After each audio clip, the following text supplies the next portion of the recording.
Hey,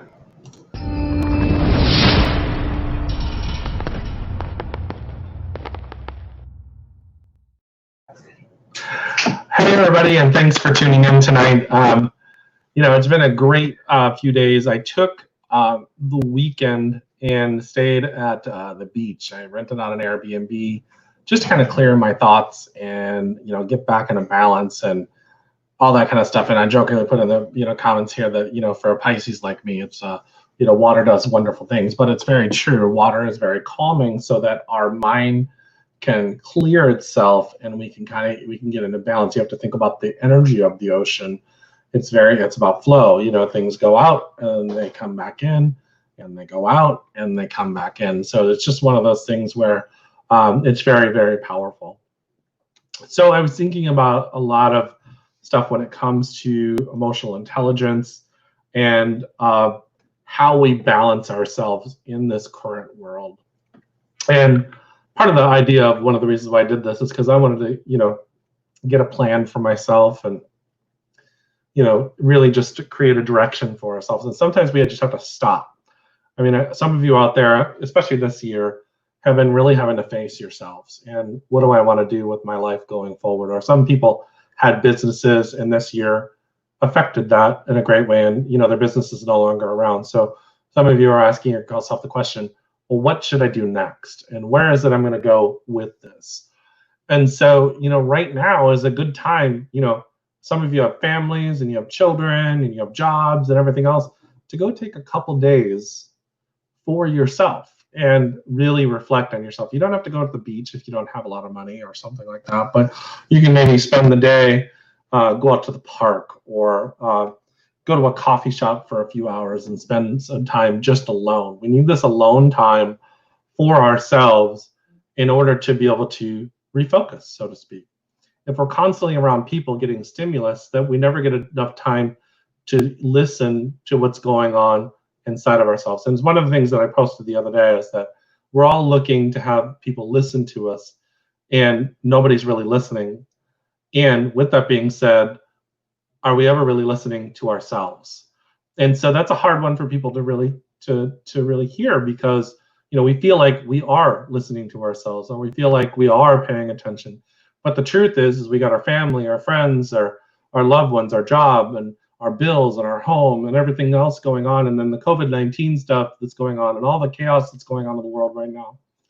And it's really hard for us to stay in balance, and we're fighting for the causes that we believe in, and we're doing these things over here to contribute to what we think we should contribute to the world and all that other kind of stuff. But we really never take the time to stop and think about what it is our soul is saying. And it's very interesting because the word self, when we talk about self-care or self-awareness and stuff like that, people automatically go and they try to equate the word self with selfish. And that's not what it's all about. They're two different things. Selfish is somebody that only thinks about themselves and they don't think about anybody else. And so that's not what we're talking about. When we're talking about self-care, what's happened is I would say one of the biggest diseases on the planet is codependency.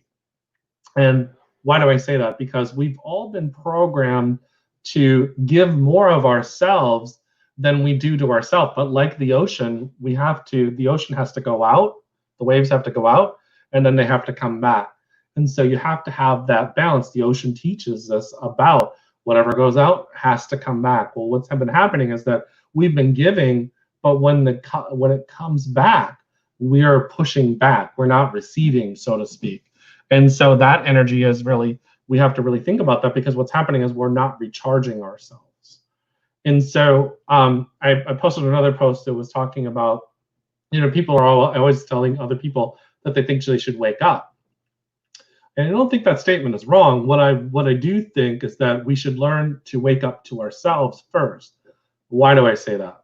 Because when you understand yourself, you'll understand how to respond to the rest of the world. Now, you might have a soul purpose that is really powerful, that really feels strongly that it has to go out and do things, very specific things. I have that. A lot of people have that. We have a soul calling, and that's okay.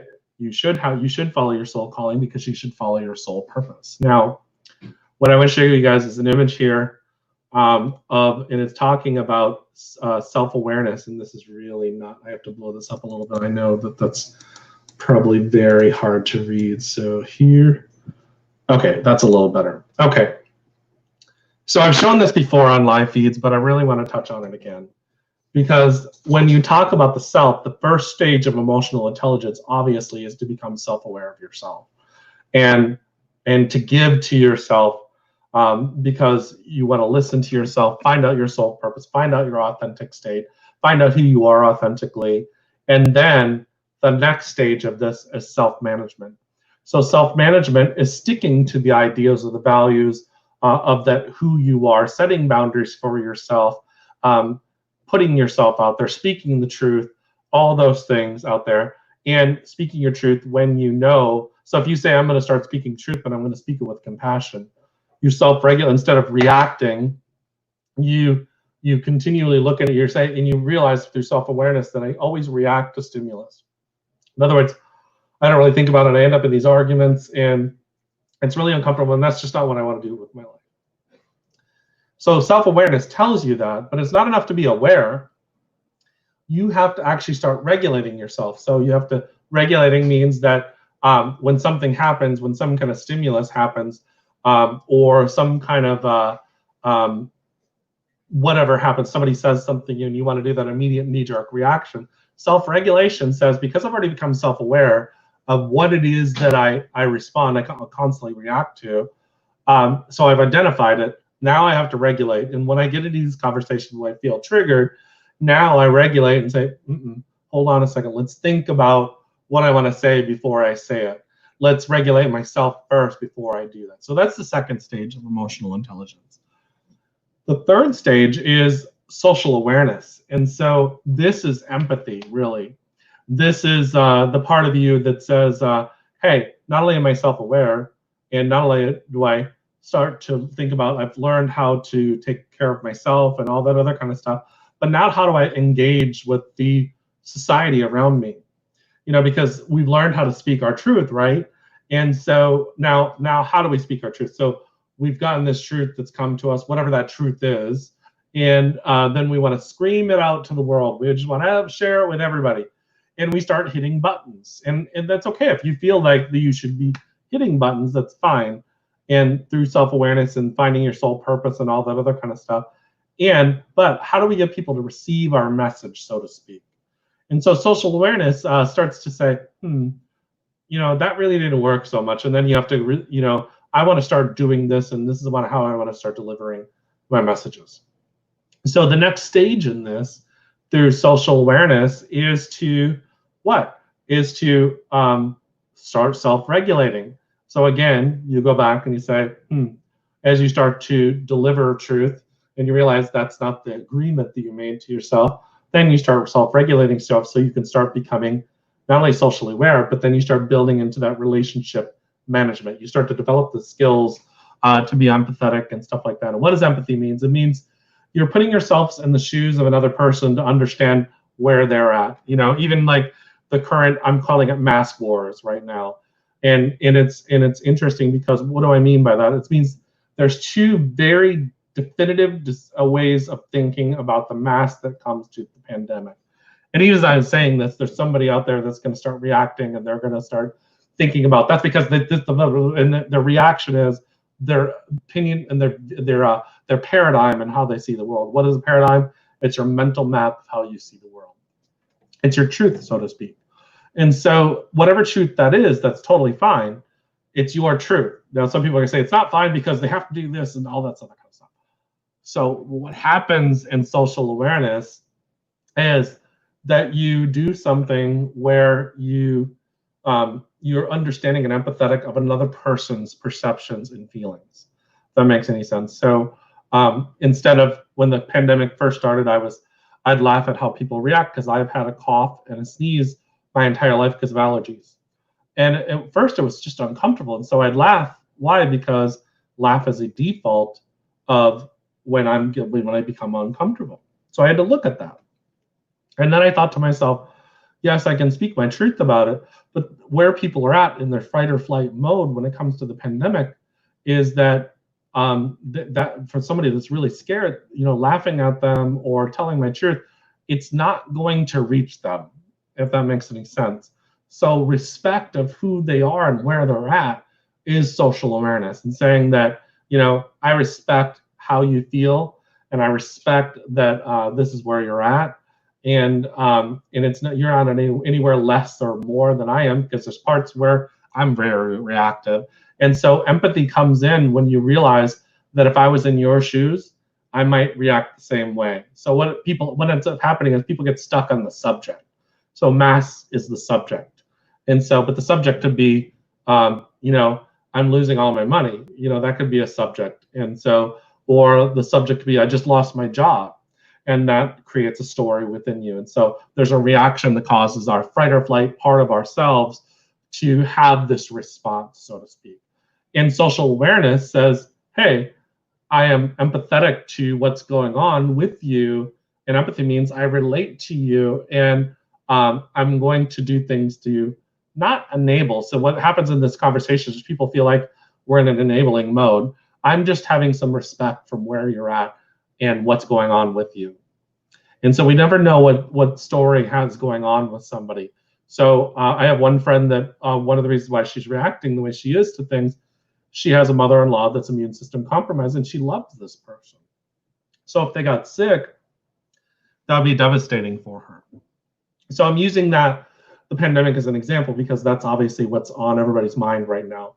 But this can relate in every other parts of our life. And these are things that we have to start thinking about when we're thinking about emotional intelligence and understanding our truth and going deep within ourselves. And so relationship management is when we start actually managing these relationships, and we learn conflict resolution. We learn skills for support and affirmation of others and that kind of stuff.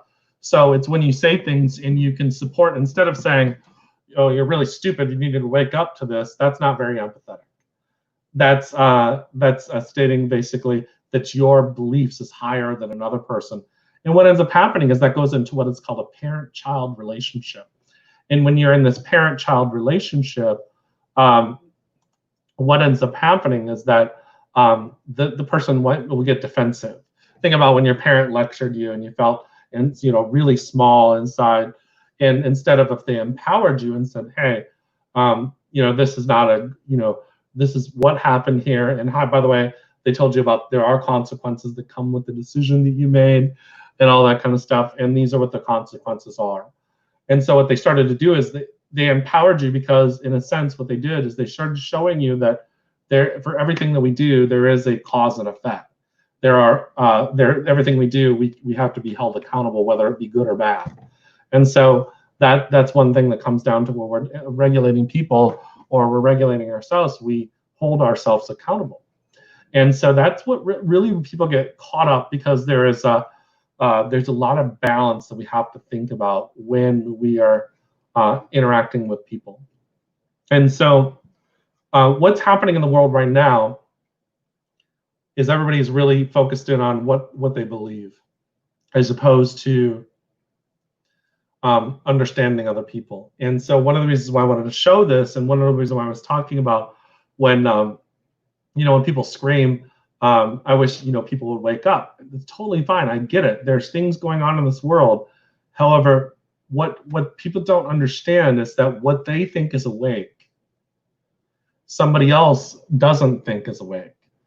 And it's interesting, because I'm just going to use this, because I'm going to use liberal and conservative, because they're two opposite sides of the spectrum. And obviously, that's on a lot of people's mind right now. I'm not meaning to get political, but I'm just saying they're two opposite sides of the spectrum. And so what ends up happening is that liberals are very convinced that they're right, but conservatives are very convinced that they're right. Conservatives think that liberals are crazy and nuts. Liberals think that conservatives are crazy and nuts. And they have all these facts and all these things that will basically prove their case. And this is what I call a tribal mentality. It basically means that it divides people in consciousness. So there is no social awareness, so to speak. There is no self-regulation. Everybody is just in their story about thinking they're right. And when we do this, when we have this situation, it can come down to a married couple, where a married couple is they've been fighting, and then one side just thinks that they're so right, and the other one thinks that they're so right, and they have all these things that prove their case about why the other one is wrong and the other one is right. And so, I mean, we could literally talk about 100 different situations here, but it really comes down to 90% of all misunderstandings happen due to miscommunication, and 10% comes from a difference in values, so to speak. And so why that's super important to understand is that what if we put down the armor and the shield and the swords, and we started looking at, hey, first of all, who am I? What is it I understand about myself? Second, how do I self-manage myself? And third, what's my social awareness or my impact to the social, people around me, so to speak. And so it really is something that's very powerful when we start thinking about this. And how does that happen? The first stage is you have to get to know yourself. So if you want to be a person out there coaching other people, then you have to understand yourself before you can coach other people, because when they're throwing things at you, or as a coach, people will cuss at you, they'll speak badly at you, they'll yell at you, they'll scream at you, and all that other kind of stuff. As a trainer, I have to stand up and present 70, 30, 100 people, and they're all different personalities, and you have to train to different personalities. And some people are going to love you, and some people are going to hate you. So if you don't understand your idea of who you are as a person, and how you get to be a confident person is to understand who you are. Everybody looks at the physical exterior, and they look at the mirror and they say, oh, I'd be a confident person if I had a six-pack ab. But that is the six-pack ab, and what you're saying is that I would be confident based on what other people's perception of what I should be look like or be like. See, what ends up happening is the world has been telling us how to be and what to be for the longest time, and it's through our television, it's through our teachers, it's through our parents, and everybody's done, the parents and the teachers, they've done the best job that they know. And that's okay, because they've taught you through their own filters, so to speak. And with that being said, how you find your authentic self is to explore who you are. And when you find that and you embrace it, guess what? Confidence starts to come up because you've honored who you are. And when you've honored who you are, people see that, and you become an example of what the rest of the world could be like. And so people ask, why is that person so happy? Why are they, with all this stuff going on, why are they so happy? Well, that's because they've done the work on themselves. They found their authentic self. And as a result, they're out there doing what makes them happy. And so like people that want to go out and speak the truth. I have a lot of friends that are conspiracy theorists. I have one that runs a very large conspiracy theory blog. All he knew in the beginning is that he loved writing. He was working in a call center, and he was miserable. He was a supervisor for the AOL call center, and he absolutely hated it. Really just did not like it at all. And then him and his boyfriend at the time started their blog, and they ended up moving to Morocco. And when they moved to Morocco, they really pushed hard on their blog, and it became something big. And so what they found is they found the authentic self. The first state was that he loved writing. He loved the research. He loved digging in deep and looking at things, and he found his niche. And through this process of building this over the past 6 years, 7 years, he is what he's done, he's gone through, he's evolved. And so as he's evolved, he's found other things that made him happy and stuff. And so it's part of a growth process. It's like when I started off Lamplight Group back in 2006, that 14 years has been a growth process. And for all of you, when you find your authentic place, once you've understood who you are, what it is that makes you tick, what your sole purpose is, then you step out and you start doing that because you've built that confidence in yourself and understanding in yourself. And then you start going out and doing it. Guess what's going to happen? It's going to evolve, and you're going to evolve as a person. And so that's why I say, find your own truth, live that truth, understand who you are, and then follow it. And guess what will happen? The universe will just start to unfold, because that is what's called action. Action starts creating.